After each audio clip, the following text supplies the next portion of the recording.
100 men will test today, but only 3 win the Green Beret. Welcome to Geopolitics Decanted.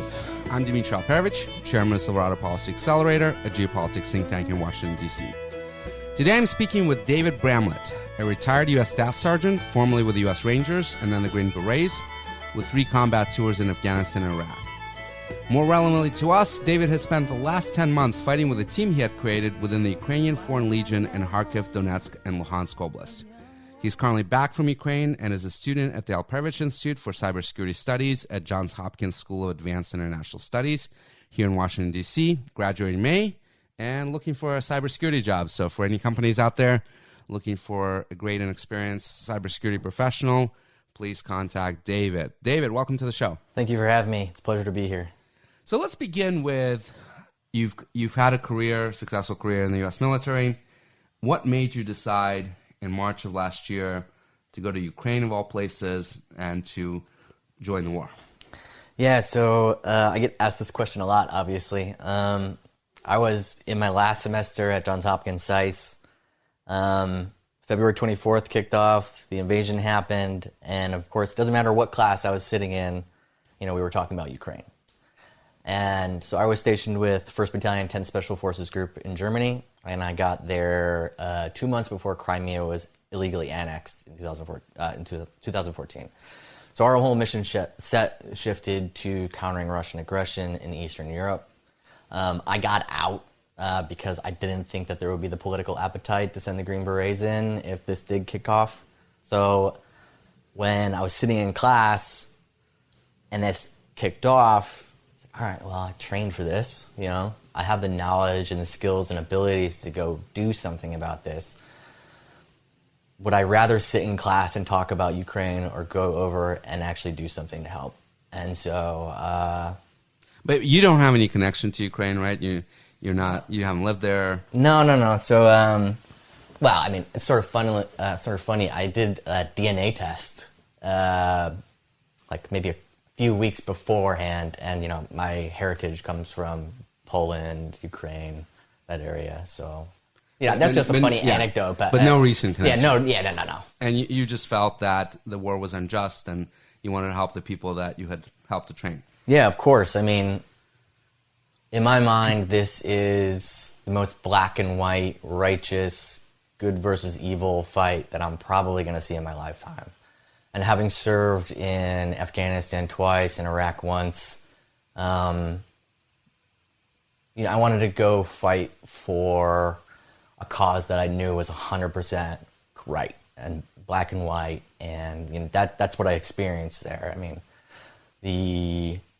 I would call the Ukrainian theater a pretty permissive environment. So even in Kharkiv, when Kharkiv City was still an artillery range, I mean, we would go out and do a call for fire mission in the morning, and then we'd be having gin and tonics in the afternoon. It's a pretty wild experience, being able to do that and having Ukrainians come up to you and give you hugs and kisses and crying, thanking us for being there, So it's pretty special. So I just have to ask this because I know that the Russians are putting out propaganda that this is really a fight with NATO, not with Ukraine. Just for the record, no one from the U.S. military, from the U.S. government ordered you to do this. You're no longer on active duty, and you did this on your own volition. That is 100% correct. And then, just to drive this point home, the guys that I served with at 110, I literally high-fived those guys in Poland when I was going into Ukraine, and they were leaving Ukraine. And the U.S. military? Yeah, U.S. military. So they pretty rapidly left the country, and I pretty rapidly went into the country. So there's definitely no NATO troops or Special Forces guys in country. I can 100% tell you that right now. So what can you tell us about the Ukrainian Foreign Legion? And for those that are listening, obviously we are not going to reveal anything that's going to jeopardize security of Ukrainian forces here. That's not the intent of this podcast, so we're going to be careful about the topics we tread on. So I would say there's a lot I could talk about on this, obviously. So there's the Foreign Legion aspect. There's all the Ukrainians all the various Ukrainian units that we worked with. We worked with everybody from territorial defense units to, conscripted brigades, so like newly formed brigades, and brigades that have been together and been training and are pretty proficient and experienced. And they've all been working together for years, like since 2015. We've also worked with units like Omega, which is like essentially, for lack of a better descriptor, like a special forces for the National Guard. And then we've also worked with some of the, the soft guys that Green Berets have been training in Ukraine for the last 8 years. So you have a lot of variance between those units. So it's not really an easy question to answer. But the Foreign Legion is kind of self-contained, right? It does its own things. That's not correct. I mean, it may have been that case pretty early on in the war, but I think it's evolved more towards supplementing where the greatest need is. So there will be some Foreign Legion units that get attached to like a regular infantry brigade, Ukrainian infantry brigade.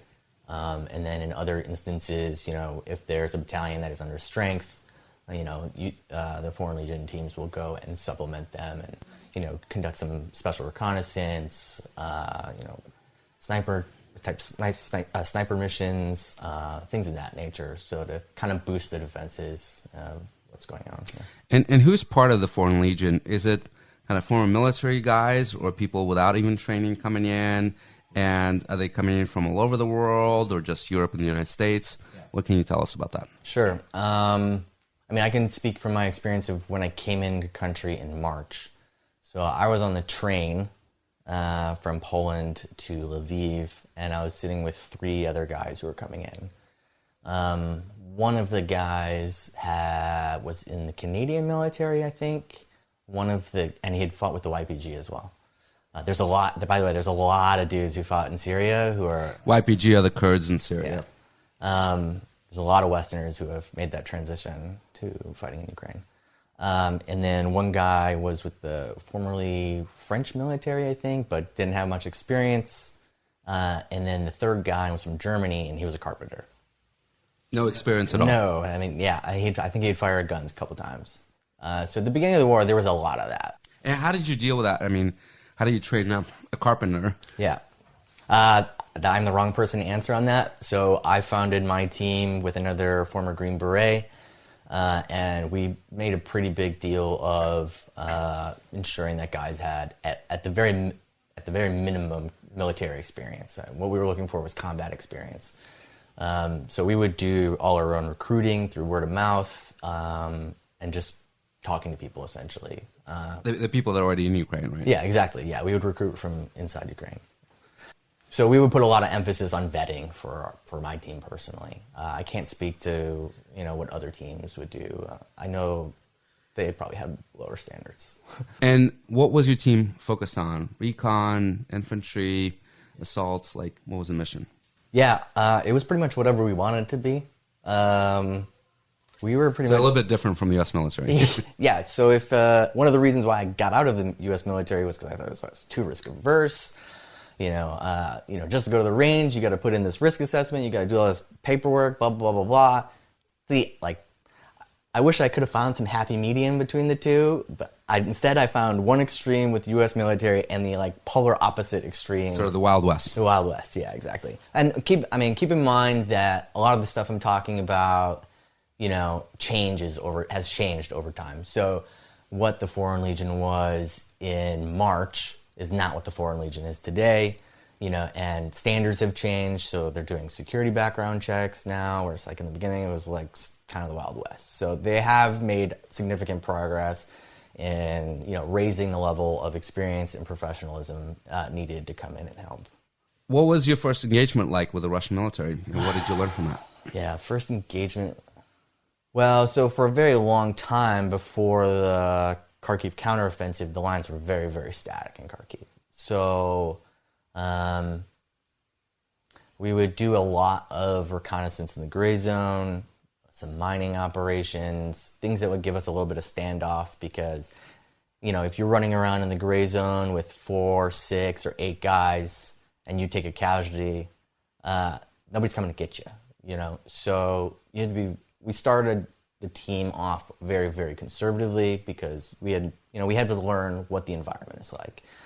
So our first engagement, if you would count like call for fire operations, would you count that?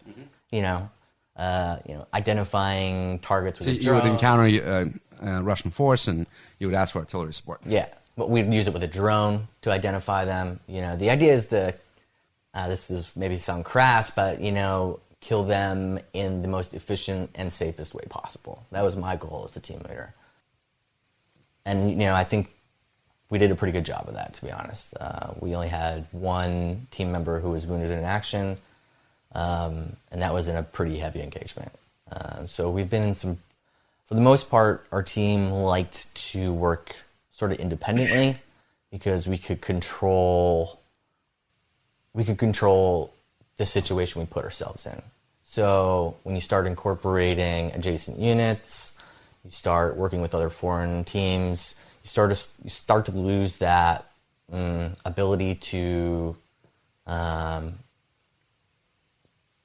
control how the situation goes, if that makes sense. Because especially in the beginning, it is Wild West. So what did you learn about how the Russian military fights? Yeah, so, and I can only speak to the areas that I've worked in. I'm sure it's completely different down in Kherson, in those areas. We primarily were working in heavily wooded areas around Kharkiv. So, in my experience so far, they don't like to use the woods. They're not, because working in the woods in small unit tactics or platoon level, it requires significant amount of training and experience. You have to know how to pack your rucksack right. If you're going to go out in the woods for multiple days on patrol and moving to different areas, you're packing water, you're packing food, right? Survival training. Yeah, essentially, right? And you can get shot at and blown up by artillery at any time.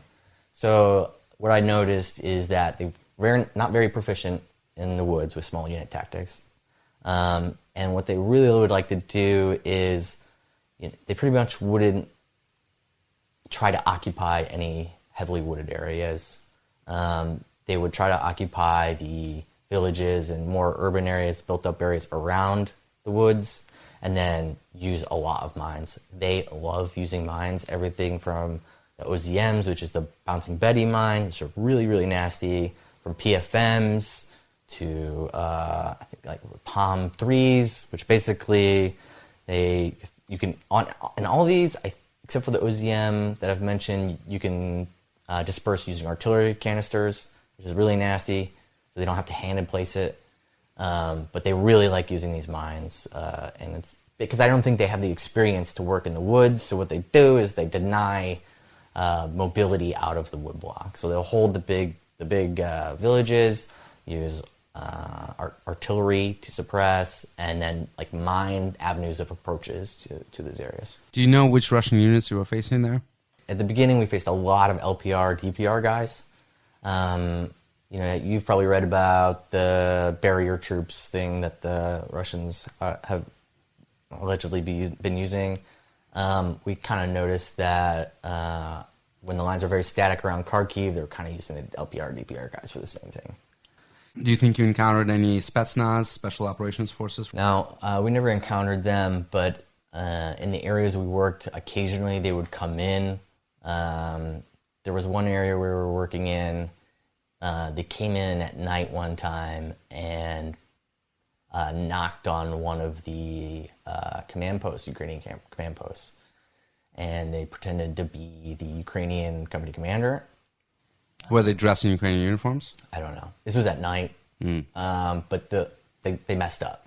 So they claimed to be the former company commander. So their information wasn't up to date, and so the Ukrainians knew, this is, what's going on here, right?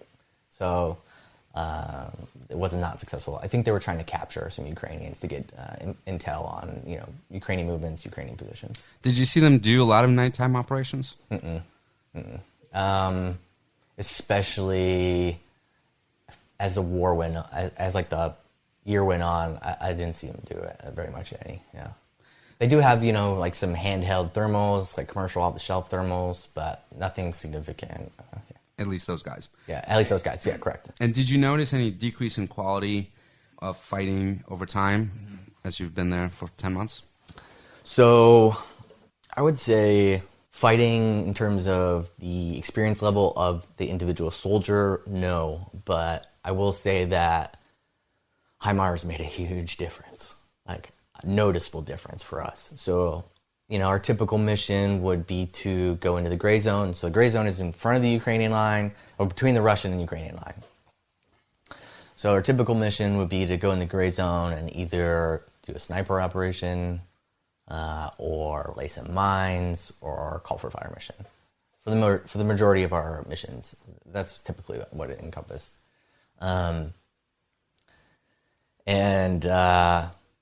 The HIMARS, so we were in the gray zone a lot, getting RD'd a lot before HIMARS. A lot of mortars. Not a whole lot of like big artillery, but a ton of 82, a ton of 122, which is the Soviet version.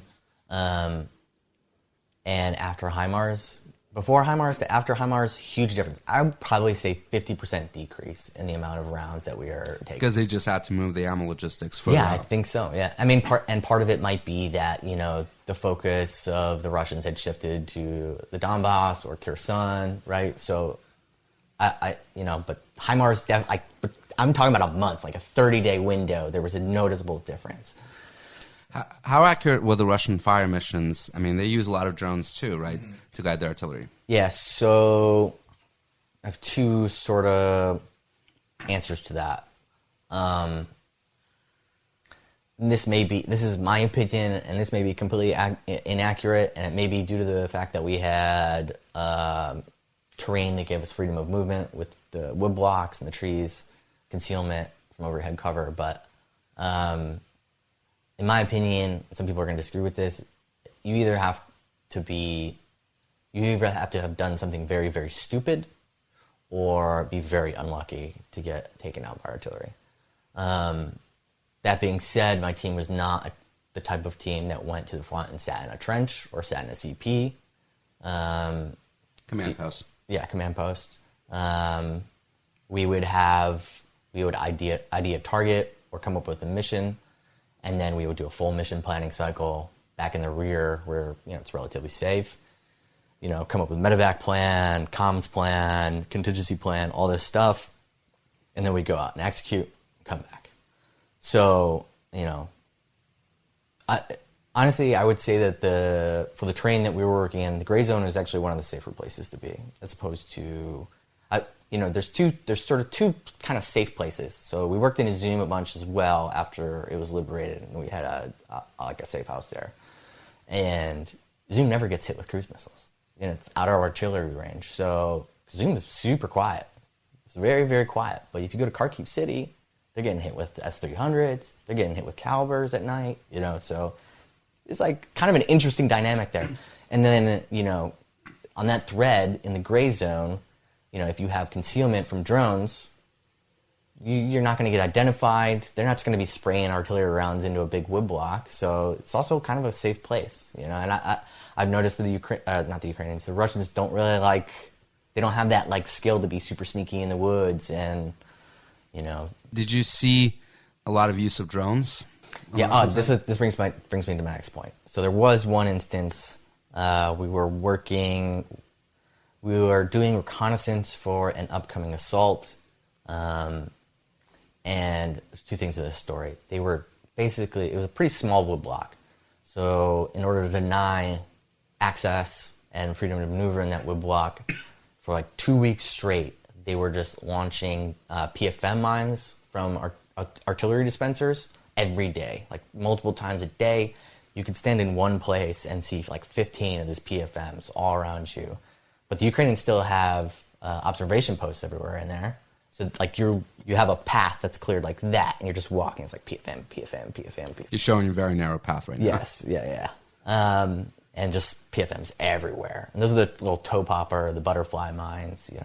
They're pretty nasty, but you can actually... You can see them. You can see them, right? But also, if they're in your way, you can actually pick them up and move them out of the way. So as long as you don't hit it with a stick, like you've seen. So you've maybe seen the video of Ukrainians hitting the PFMs with a big stick to like get them out to just destroy them. But that's not advised. No, not advised. Definitely not advised. I mean, yeah. So, but still, they're on a timer. So when they're launched from artillery, they have, I think, like a around 40 hour timer detonation, self-destruct fuse on it. So just in 40 hours it goes off no matter what. Right, but they're doing this multiple times a day, and like we're infilling in this little wood block along this little cleared path, and you can just hear them popping off like multiple every minute. There's that many out there. But so we did this reconnaissance. There's all these PFMs everywhere. We were exfilling, and the road out from this little wood block is just open field everywhere. Like it's for a very long time. So somebody rips up on a pickup truck, you jump on the back of the pickup truck and you drive as fast as you can through the open area back to like relatively safe lines. So we're waiting at the pickup point, and we must have been spotted by a drone. We heard the drone above us, this quadcopter, and then we started getting bracketed by 60 millimeter mortars, which is pretty unusual, actually. Surprisingly enough, I think both for the Ukrainian and the Russian side, they don't really like using 60 millimeter mortars. I think it's because you have less range on an 82. But that's nice because you can support an infantry squad. If you have a guy on a 60, like who's attached to the squad, you can do direct lay and like suppress the enemy and retreat.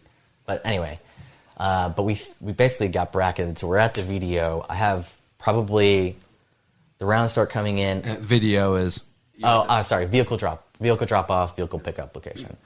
So we get round comes in. It's not that close, right? But we're like, okay, this is getting a little worrisome. So we like hit the deck. I have probably a drainage ditch that is like 3 inches deep, and it's me, another American, and then some of the partner force that we were working with, and they're all hit the deck too, and we're all like lying in this little shallow ditch, and then if we're like in the middle, picture a road, one round lands to our 6 o'clock, and then the next round lands to our 12 o'clock, a little bit closer, and then the next round lands to our 6 o'clock, a little bit closer. They like textbook bracketed us, and they walked it in, and trees were blowing up like right next to us. Dirt was landing on us. Did you think that was it? Or? Yeah, totally, absolutely. It got so close. I was like, all right, the next, and it was like textbook being bracketed, walking in, and the drones above us. And I'm like, all right, the next one, like if they keep this pattern up, the next one is going to land on us, and we're going to be pretty messed up. 60 millimeter can be pretty nasty if they get close. And it just never came. And the drone flew off, and you got lucky. We got super lucky. So this is why I love HIMARS, is because this instance was sort of like in that time frame where So you think they just run out of shells? Yeah, so what I think happened was it was a drone team co-located with a 60 team, like maybe a mobile 62 millimeter team, whatever. And, they had their rounds in their rucksack or whatever, and, they just ran out of ammo. Good for you. I know, thank God for HIMARS. That's why I say HIMARS saved my life. Like, for real. Literally. Yeah. What was the fight like after liberation of Kharkiv in Donetsk and Luhansk? Mm-hmm. So we worked on, so when I say like we worked in Luhansk and Donetsk, like people would probably be like, oh my God, Donetsk and Luhansk. But realistically, if you look at a map, you have Izum sort of in the east, and then you have a big river, and Borova, and Liman, Kupiansk, and Kramatorsk, and then like Severodonetsk over there, and Kreminna. And there's this axis of a little wood block there. It's really kind of the border region between the two. Yeah, so when I say we worked in Luhansk and Donetsk, like really like we were still in Kharkiv in Izum, but we would push out and work on the border between Donetsk and Luhansk. But that's where sort of you started getting into major resistance from the Russians, because they kind of folded in that initial Kharkiv offensive, but then they started fighting. Yeah, so we had, we linked up with a brigade reconnaissance unit, and yeah, we faced some pretty stiff resistance there. Once Izum was retaken and the lines kind of firmed up a little bit, there was some terrain, like rivers and things like that, that really prevented any more forward movement. I mean, as you can imagine, trying to do trying to cross a river obstacle is a very complicated and technical task for any military to do. And now throw in 152s, throw in enemy 152 artillery, MLRS, Cluster launch rocket systems. yeah, cluster bombs, helicopters, Ka-52s. You get really freaking nasty really quick. And, you know, going across the river on a boat is, with all your kit on, it's pretty hard to get back once you're on the other side. So the Russians put a pretty good resistance there in preventing the Ukrainians from making any more advancements towards Svatove. Yeah. And what did you see in terms of Russian air power? Did you see a lot of it? Mm-hmm. Was it fixed wing, rotor? Mm-hmm. So our experience is that really the only time rotor wing or fixed wing comes out to play is when the lines are flexing, or like when there's attack or counterattack kind of deal, and you know things are kind of like up in the wind. So in one instance, our team went on a pretty significant assault, and that was when we had our wounded casualty. And they were evacing him, and we had an APC, a Rochelle Senator, and it got hit by Grad. So we had to ditch the vehicle, move out on foot the rest of the way. But prior to ditching the vehicle, I'm not sure what kind of fixed wing it was. It came in. We had to cross a bridge, pontoon bridge, to get over there. And was it low flying? Yeah. Mm-hmm. And as we're basically coming up on the bridge, this swoops in and tries to blow up the bridge before we can cross it to trap us on the other side. So that's one instance. Did it succeed? No, it missed. Not a lot of accuracy there. Yeah. And was it a single aircraft, or were they flying in pairs? No, it was a single aircraft. Yeah. That's not to say there wasn't another aircraft up there, though. And then the Ka-52s, we had done some Stinger missions, you know, like basically when the lines were still pretty... Those are Russian helicopters. Yeah. When the lines were pretty static still, we would go out do OPs essentially in the gray zone with Stingers, spend a couple nights out there, you know, hoping that it would come come pretty close. And very, very, very rarely, we never saw it. So they were very cautious. Yeah, I mean, they're protecting those assets for sure. What they'll do is they'll come in and loft the rockets from a safe space, and you just don't have that range of the Stinger to reach out and hit them. But you can hear them in the distance, like, you know, the Russian line is, you know, here, you know, and you hear them like just flying up and down the line, and yeah, it's really frustrating actually. What was your impression of Russian morale? Was it varied? Yeah, I mean, I can't. I never interviewed any Russians, but from what we've seen with our drone reconnaissance and what we've seen from overrun Russian positions is that they're extremely undisciplined. And then maybe you could feed into this, you know, that may send the wrong message to people out there because, you know, I think Russia takes their most undisciplined troops and puts them at the front.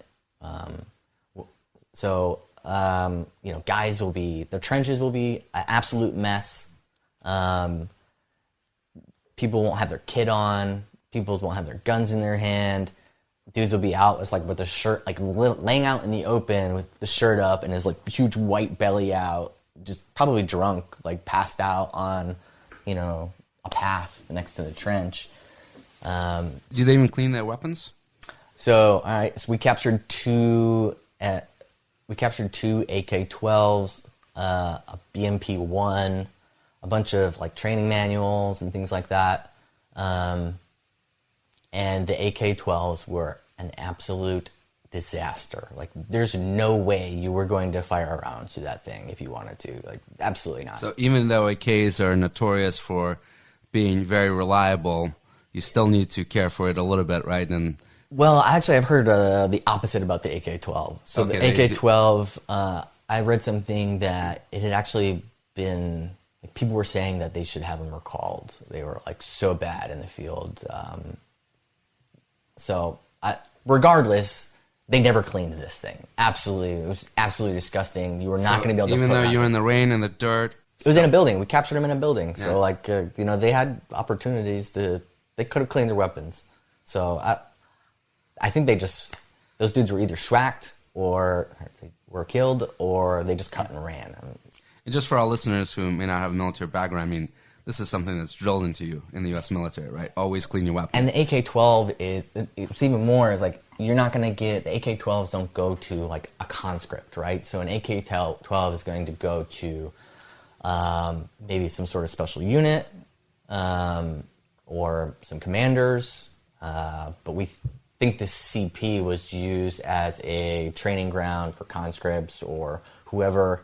And, if those guys are instructors and their guns are that dirty, like unfireable dirty, like what does that say about the training they're giving? What does that say about the state of morale, or et cetera? Did you actually try to fire that gun and see if you could? There's no way. It'd probably blow up on us. I don't think the rounds would chamber. Wow. Yeah. So much dirt. Yeah. Yeah. What about the Ukrainian side? What did you think was the most challenging things that the Ukrainians had to face? I think they could do a much better job of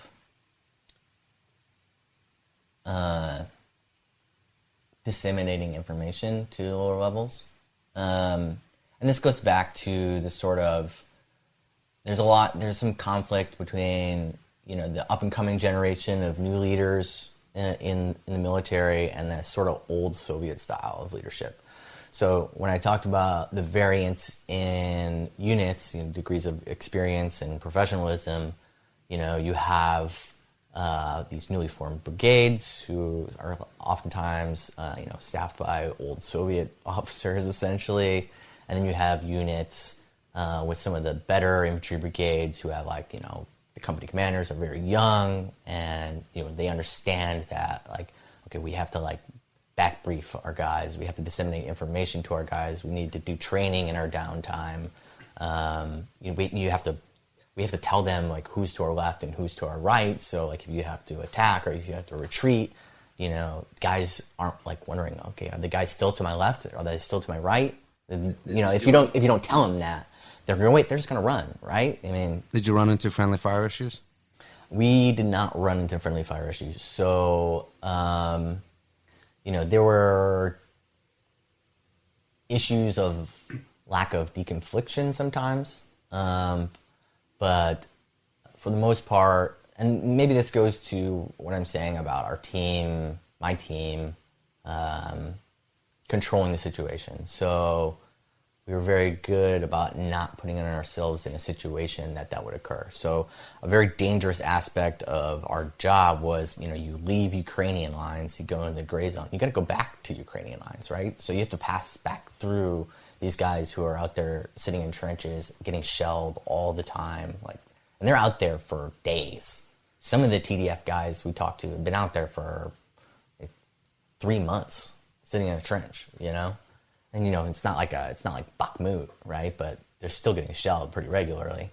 Some of the trenches are pretty nice that the Ukrainians have, though, really nice. So that's one of those things that before you leave the Ukrainian lines, you're here's a radio that was one of ours. We'll do near far recognition essentially, right? So there's a lot of that really makes a really big difference in reducing that threat, because it's a big reality out there. In any war.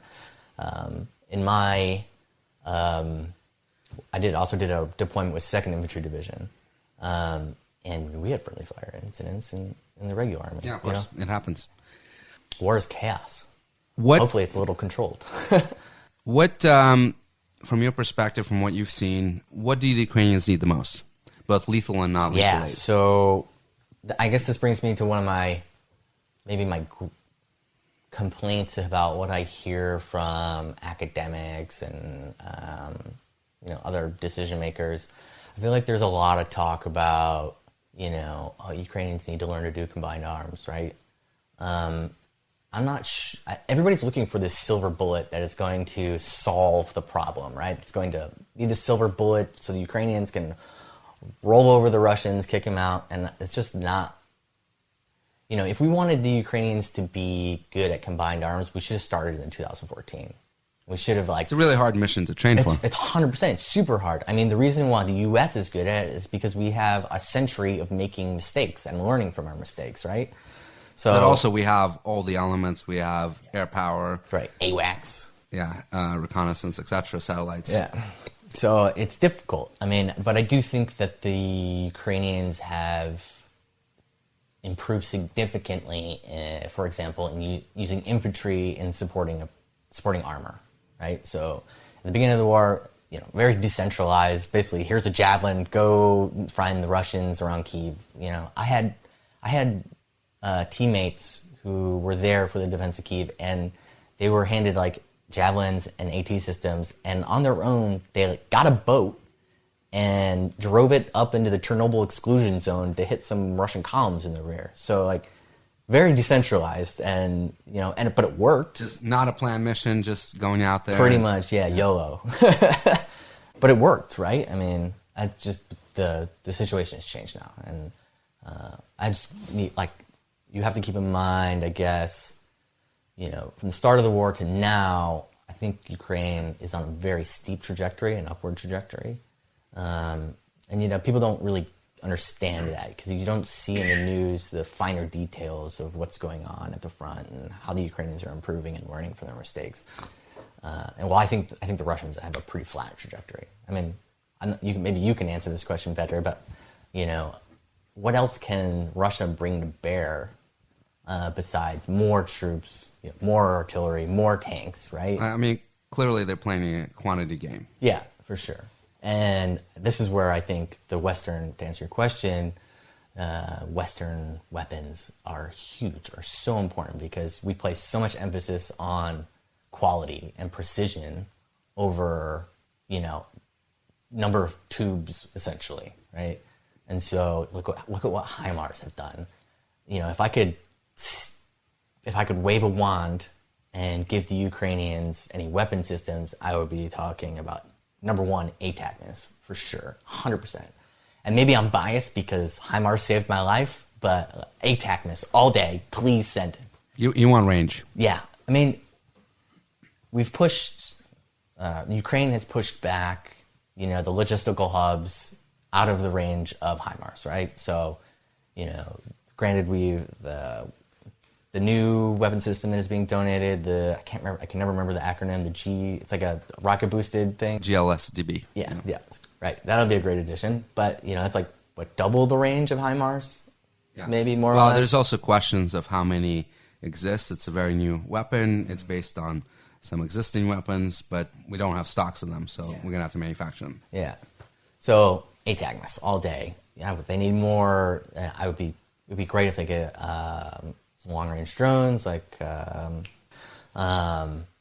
could really use some of the MICLICs, the mine-clearing line charges vehicles. Those things would be amazing because when Ukraine does this push, since the Russians love to use mines, you need to penetrate that line, essentially, right?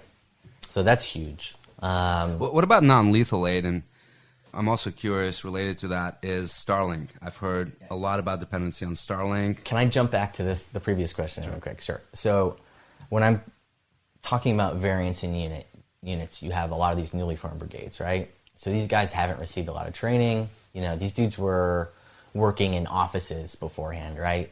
They volunteered. They answered the call. And these brigades some of these brigades are pretty much all newly drafted guys or newly conscripted guys.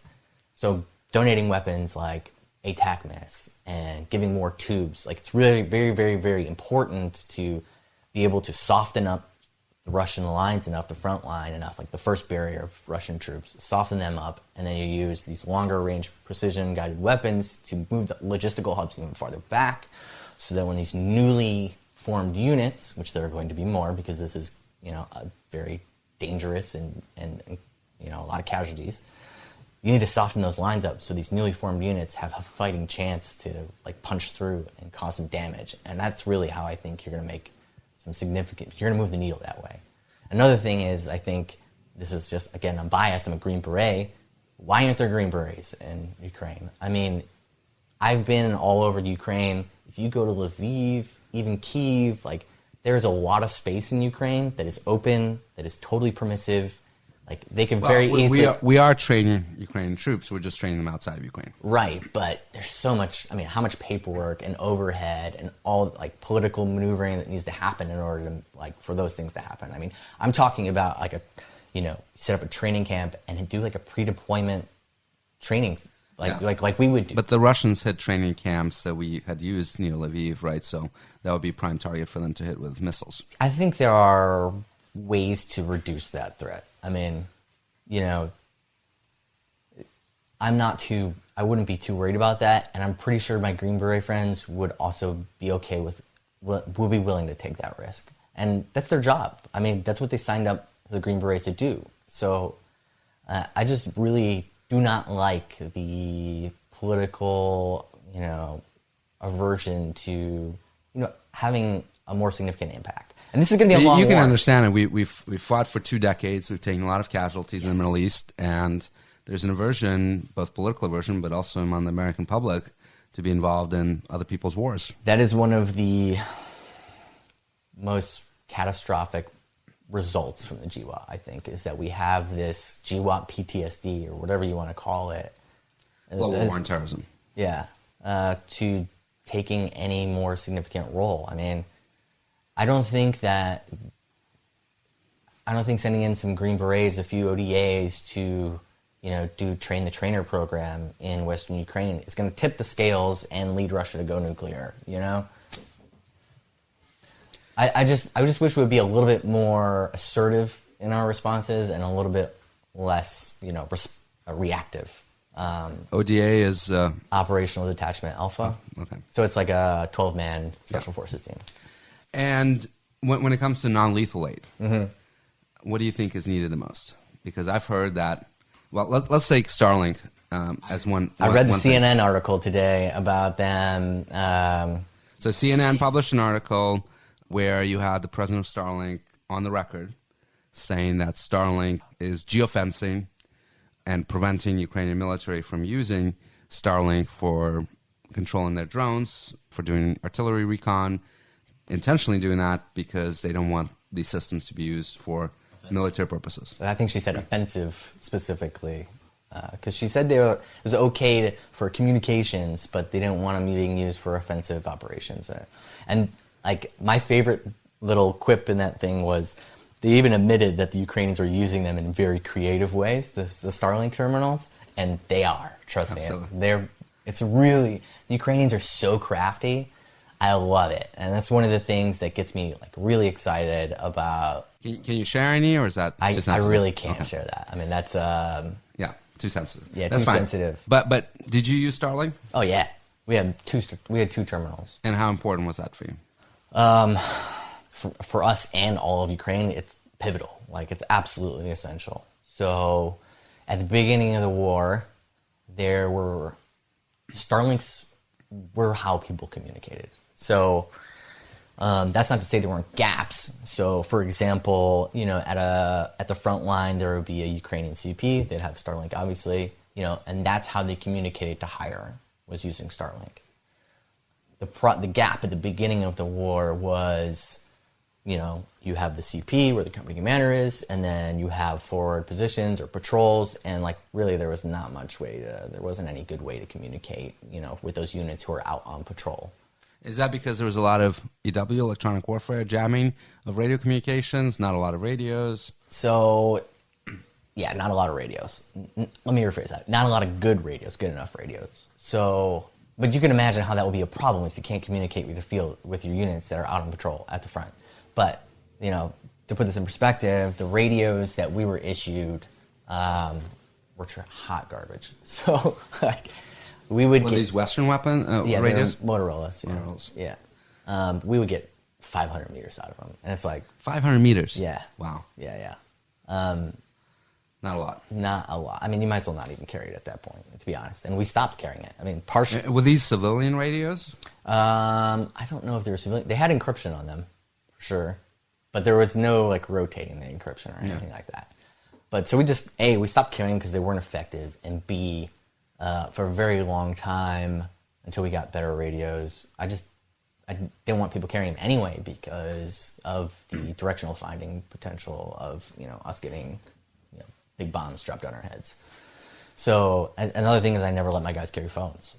So there's this aspect of, when we talk about if we're going to talk about lessons for other people who might be going to Ukraine or whatever, my number one recommendation would be just be proficient at the basics. I mean, I'm talking about just react to contact, just normal battle drills, linear ambush, react to sniper, things straight out of essentially the Ranger Handbook. If you are proficient at the tasks in the Ranger Handbook, you will be money. Did you see a lot of Russian snipers? No, actually did not. No. In your area, at least. We had heard, so often we would get a report, oh, there's Russian snipers in this area. For me, as a team leader, if I haven't seen it or I can't physically look at the proof and hold it, I wouldn't believe it. Yeah. What about Ukrainian OPSEC? I mean, that's been one of the sort of incredible successes, I think, on the Ukrainian side, is that they've been able to keep the Russians guessing about what they're going to do. This Kharkiv offensive was a big success in large part because the Russians were surprised and didn't have major forces. How are they able to keep such a good operational security around use of cell phones, taking videos? I mean, a lot of the videos we're seeing are coming out from Russian soldiers just recording them on their front lines. You don't see a lot of that on the Ukrainian side unless it's intentional. Well, I mean, I think there were some hard lessons learned at the beginning.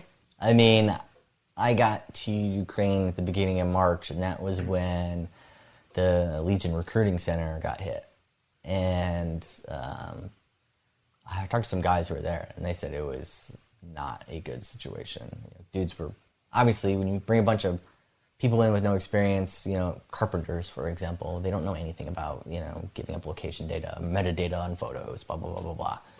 So there were some pretty hard lessons learned. I mean, there was the video, I think there was a violinist playing in a basement. He was playing the Ukrainian national anthem. It was posted on social media. And then I think the barracks got hit a couple days later, and a bunch of Ukrainians died. So I think there were some really hard lessons learned. And I mean, blood, sweat, and tears, man. I think that's probably why, the Ukrainians have been able to. But they learned those lessons. The Russians didn't seem to learn those lessons. Yeah, I mean, judging from what I've seen, that's not surprising. I mean, if you don't clean your gun, probably not going to really care if you're carrying a cell phone, or if you're not going to clear metadata on your photos.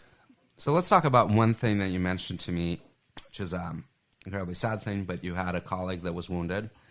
And talk to us about what happened to him and then the issues that you had encountered trying to get him some help. Yeah, so this is a topic that it's basically number one on my list of things to talk about, because I think the experience of him, the Ukrainians did a really fantastic job of taking care of him. And this was a U.S. vet? Yeah. So this was a former Marine.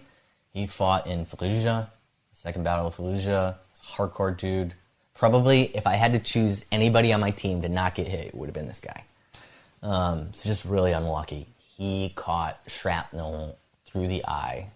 Yeah. So Grad came in, shrapnel went right through his eye and, went into his brain, essentially. Shrapnel went basically all the way back to his brain. And before I go on, he's doing pretty good. He lost the eye? Yeah. He lost the eye. Yeah. But he's the type of guy that can totally rock an eye patch. So it totally works for him. But he's pretty much fine. Amazing. But it took a while to get there, and you ran into some bureaucracy, right? Issues. Yeah. So the Ukrainians were pretty good about evacuating him and getting him to a higher level of care, but we didn't get much visibility on him until he basically made it to the hospital in Kyiv. Which is one of the lessons that one of the AAR points on that was we really should have sent somebody with him in the ambulance. But if you have MLRS coming in, Grad coming in, you're kind of it's pretty chaotic. But so we didn't really have visibility on him until he made it to the Kyiv hospital. The doctors were great. The neurosurgeons were great. You know, they could have made like a very big error and be like, we want to remove the shrapnel and, you know, cut open his skull, but they didn't. They were like, no, we're going to leave it there because it will cause more damage. Like, very proficient, very happy with the level of care he received in Kyiv. But, and this is where I get really angry. The U.S. government right now is not basically lifting a finger to evacuate American citizens who've been wounded. So that's guys doing humanitarian aid. They're not lifting a finger to evacuate veterans who are fighting. The VA is not treating any combat-related injuries sustained in Ukraine. And their position is that this was not an American war, so you're not eligible, right? I mean, that's their position, but I think it's what in digging into this, my understanding is that they don't want to appear to be supporting people who are fighting in the war. And that part of it, I believe, is that they don't want to encourage more Americans to go over and fight. And another thing to this story is, so he was in the Kyiv military hospital for probably 3 or 4 weeks. And I'm working like, okay, how do I get him to higher level care to Poland or the United States? And there's a few things that I want to talk about here. The first off is I had read that Landstuhl, the military hospital in Germany, that basically everybody from the GWAT was, you know, evacuated to. They're like From the war on terrorism. Yeah, from the war on terrorism. Their TBI clinics are absolutely fantastic because they have a ton of experience. So I was like, Brain trauma. Yeah, brain trauma. So I read that Landstuhl was taking Ukrainian soldiers to treat them. Not a lot, but, you know, some. And I was like, oh, this is perfect. Like, he's a veteran, right? He has brain trauma. He has shrapnel in his brain. Like, all right, let's see if we can get him to Landstuhl. Nope, he's American. We can't treat him at Landstuhl Hospital because he's American, but we can take Ukrainians. Like, that, to me, is absolutely unbelievable. And then, so basically, I have to make the decision, well, not me personally, but I'm thinking through all the contingencies here. Like, all right, I have some friends in the Polish government, and they've offered, they'll take care of all of his treatment for free, all his rehab, everything. They'll completely take care of him because that's what the Poles do. They take care of their people. And they know, they're invested in this fight, right? So they're going to take care of him. Like, all right, we can get him to Poland, and, like, you know, that'll be good. I was like, but, all right, well, can we get him home? If the VA's not treating him, like, do I really want to send him home? And then he has to come out of pocket for all this stuff, and he'll be like $1 million in debt the rest of his life for all this care, right?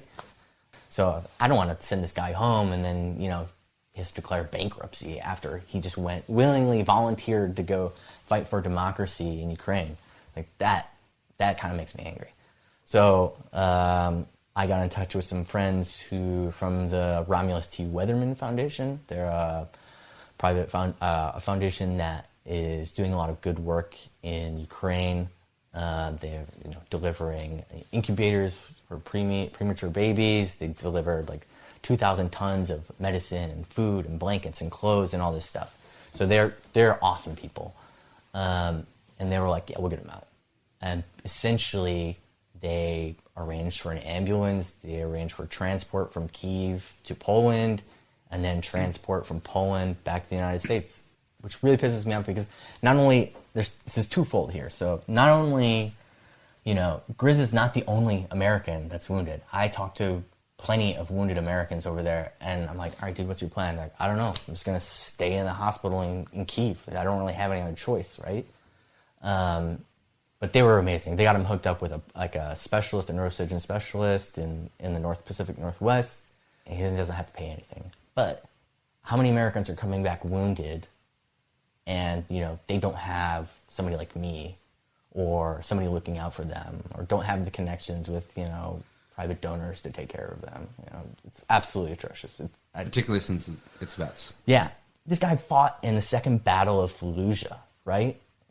That was a nasty battle.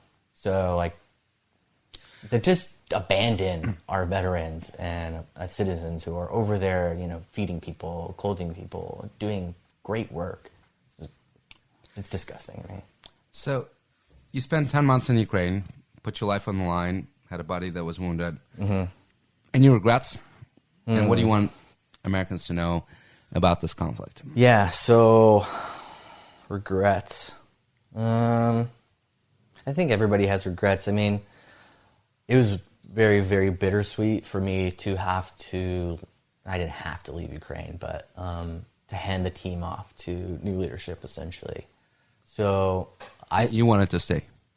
No, so it's difficult. So I have a girlfriend, you know what I mean? Like you have a life, yeah. I have a life, you know, and... but you didn't leave because you were frustrated or you got disillusioned with the mission or anything like that? No.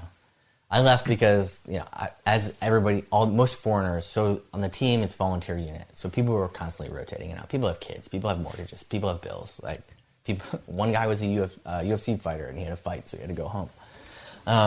So, you know, there is a churn. It was just time for me to exit, and my car registration was expired. My driver's license was expired. This kicked off, and I just dropped everything and left. And luckily, I had some friends at SICE, and they kind of were like, they hooked it up with the administration. But, like, yeah. A plug for SICE. Plug for SICE. Alperovitch to let you do that. But why should Americans care about this war? Yeah. Why did you care about this war? What drove you to support Ukraine this way and put your life on the line for them? Yeah, if I could sort of reframe the question a little bit and hit a few points that I think are really important. The things that I want Americans to understand here is that the Ukrainians share the same values as us. So I interacted with a ton of Ukrainian civilians, a ton of Ukrainian soldiers, because our team was pretty autonomous.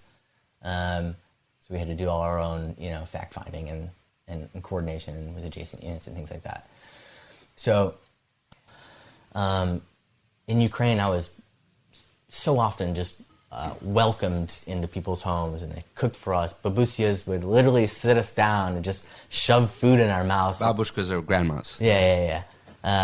And shove food in our mouth until there was no food left, you know. And, you know, the hospitality in Ukraine is absolutely amazing. And the Babushkas would always say, you know, you're too skinny to be fighting the Russians, blah, blah, blah. But, you know, I've just been enamored with the, like, unification of civil society behind the military in Ukraine.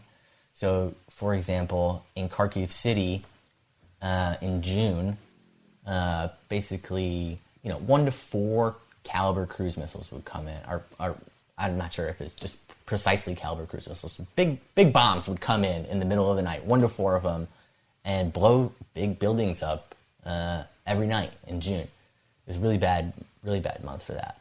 But every morning at the break of dawn, as soon as it was possible, like, everybody from kids to adults, senior citizens, come out and they'd be filling in holes.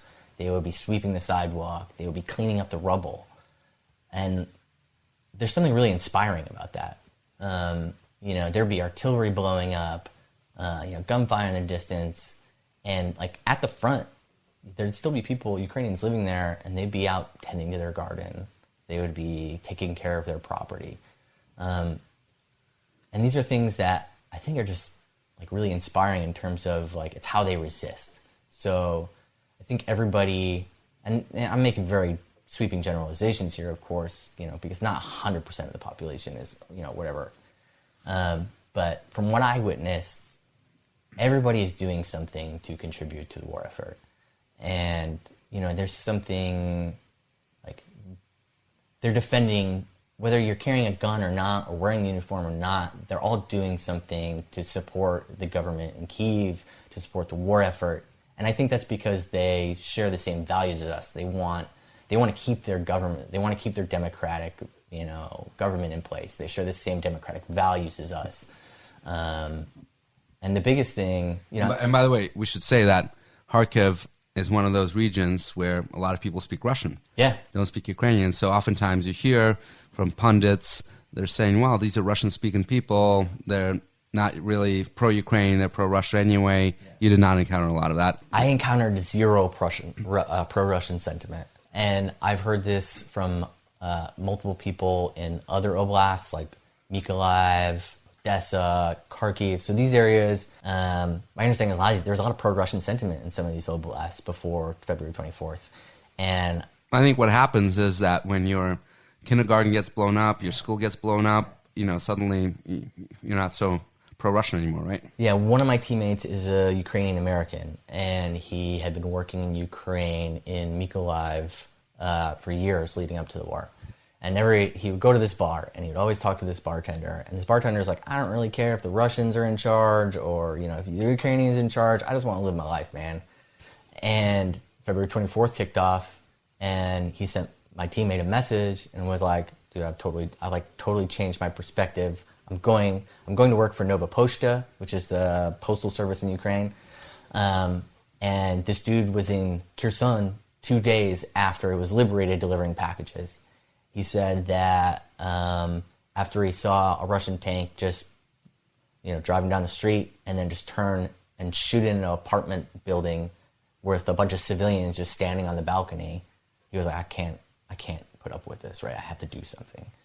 And so this pro-Russian sentiment, I just don't think it's there anymore. I mean, this is Ukrainians' origin story, modern origin story. Before February 24th, I think there was, a lot of division within civil society, and I think that's changed. Well, this happens a lot. I mean, during the American Civil War, you had a lot of people that were not Civil War, but the Revolutionary War, a lot of people that were pro-Britain. Yeah. And then the Brits committed a lot of atrocities and lost a lot of popular support, right? But there is one more thing I want to talk about because I think it's really important. I want to touch on the fact that I think the Ukrainians have used the donated weapon systems like HIMARS in a very responsible manner. As far as I know, they still have all 16 HIMARS systems, right? Their Air Force is still flying. Their helicopters are still flying. Their jets are still flying. And so sometimes you hear arguments that they're a bunch of whatever. They're just like the Soviets. They'll be irresponsible with these things. They won't be able to take care of them, et cetera, et cetera.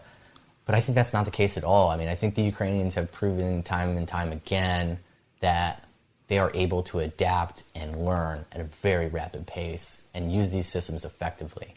And I think that's out of necessity, born out of necessity. They can't afford to lose tanks. They can't afford to lose HIMARS. They can't afford to lose artillery. That's the thing. The Russians have thousands of them, so they lose one and they don't care, right? Yeah. So, I mean, the argument that, we can't give them F-16s because they won't know how to do X or they won't know how to fly them. We can't give them ATACMS because they'll hit Belgorod with it. I think that is, excuse my language, bullshit, because they understand that if they do, we give them ATACMS and they send it in, blow up stuff in Belgorod, no more support from the West, right? I think they're very smart. They understand the situation that they're in. The fact that we won't give them ATACMS because we're worried about them striking targets in mainland Russia, if we say to them, don't do this, I'm pretty sure they won't.